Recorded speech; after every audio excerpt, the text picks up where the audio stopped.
Tervetuloa terveystuotealan trenditutkan pariin. Tällä kertaa sukellamme ajankohtaiseen ja paljon keskustelua herättävään signaaliin, ultraprosessoidun ruoan kritisointi. Kuluttajien kriittinen suhtautuminen erittäin jalostettuihin elintarvikkeisiin on noussut nopeasti esiin kansainvälisissä tutkimuksissa ja mediassa.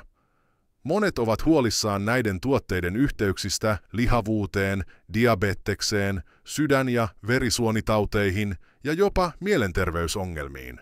Yksi laaja tutkimus viittaa jopa kohonneeseen kokonaiskuolleisuuteen niillä, jotka käyttävät eniten ultraprosessoitua ruokaa. Yleinen huoli kohdistuu myös elintarvikkeiden pitkiin ainesosaluetteloihin, keinotekoisiin lisäaineisiin ja ravitsemukselliseen köyhyyteen. Kuluttajat haluavat ymmärrettävämpiä etikettejä ja aidompia vaihtoehtoja, ruokia, joita jokainen tavallinen kuluttaja voisi tunnistaa. Keskustelu ultraprosessoidun ruoan riskeistä heräsi jonkin aikaa sitten Yhdysvalloissa, ja keskustelu on alkanut käydä kuumana myös Euroopassa ja herännyt jo Suomessakin.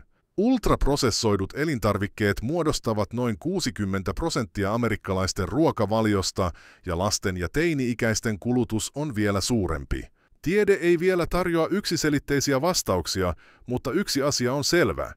Kysyntä luonnollisemmalle, vähemmän käsitellylle ruoalle kasvaa. Trenditutkassa tämä signaali heijastaa laajempaa muutosta kuluttajakäyttäytymisessä. Se on myös kutsu elintarvikealalle ja terveystuotealalle vastata tähän huoleen kehittämällä läpinäkyvämpiä, puhtaampia ja ravintorikkaampia tuotteita. Ultraprosessoitujen elintarvikkeiden ympärillä käytävä keskustelu jatkuu. Se on moniulotteinen, osin ideologinen, mutta ennen kaikkea terveyttä ja ruokakulttuuria koskettava. Tutka on suunnattu ja suunta näyttää yhä luonnollisempaan päin.